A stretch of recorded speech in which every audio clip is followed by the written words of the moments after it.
kenapa kok Sri Mulyani akhirnya memutuskan untuk mundur dari Menteri Keuangan.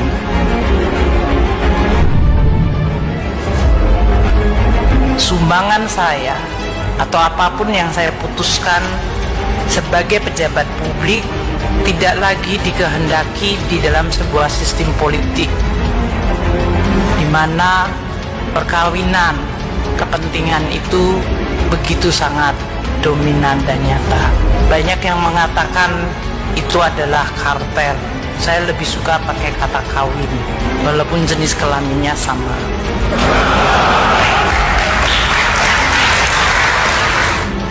Anda memegang kekuasaan begitu besar, Anda bisa, Anda mampu, Anda bahkan boleh, Anda bahkan diharapkan untuk mengebiusnya oleh sekelompok yang sebetulnya menginginkan itu terjadi agar nyaman, dan Anda tidak mau.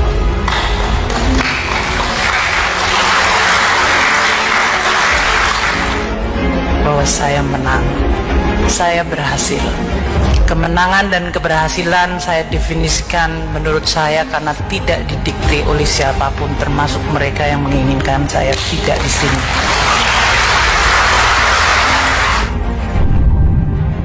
Sri Mulyani tertekan bersama SBY, ganas bersama Jokowi. Karena definisi saya adalah 3. Selama saya tidak mengkhianati kebenaran, selama saya tidak mengingkari nurani saya, dan selama saya masih bisa menjaga martabat dan harga diri saya, maka di situ saya menang.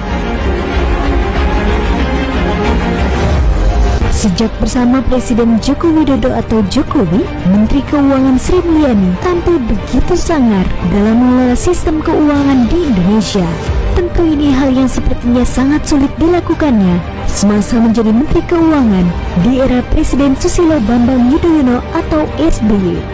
Sri Mulyani yang adalah seorang profesional terpaksa mengundurkan diri karena tidak tahan dengan tekanan dan politisasi di era SBY.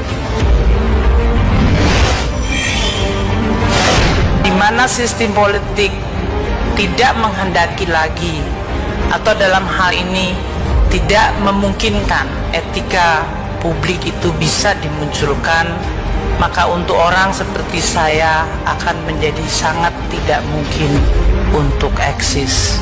Karena pada saat saya menerima tanggung jawab untuk menjadi pejabat publik, saya sudah berjanji pada diri saya sendiri, saya tidak ingin menjadi orang yang akan mengkhianati dengan berbuat korup. Ketika mendapat tekanan, Sri Mulyani tidak mendapat perlindungan dari Presiden. Itulah mengapa ketika sumbangsinya sebagai pejabat publik di masa SBY tidak lagi diterima akibat terlalu banyaknya kepentingan elit politik, Sri Mulyani memutuskan mundur daripada mengikuti kemauan sistem politik di masa SBY.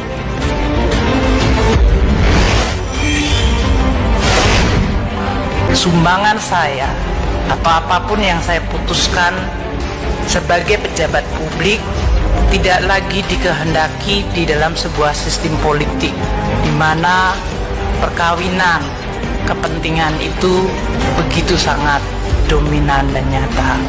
Karena ironinya begitu besar, sangat besar. Anda memegang kekuasaan begitu besar, Anda bisa, Anda mampu, Anda bahkan boleh, Anda bahkan diharapkan untuk mengebiusnya oleh sekelompok yang sebetulnya menginginkan itu terjadi agar nyaman, dan Anda tidak mau. Banyak orang-orang yang harus dipaksa untuk berkompromi, dan sering kita menghibur diri dengan mengatakan kompromi ini perlu untuk kepentingan yang lebih besar. Yang hebatnya dari Sri Mulyani adalah dirinya menyebut mundurnya dia dari kabinet SBY merupakan suatu kemenangan lantaran Sri Mulyani tidak mengkhianati nuraninya dan tidak dapat didikte.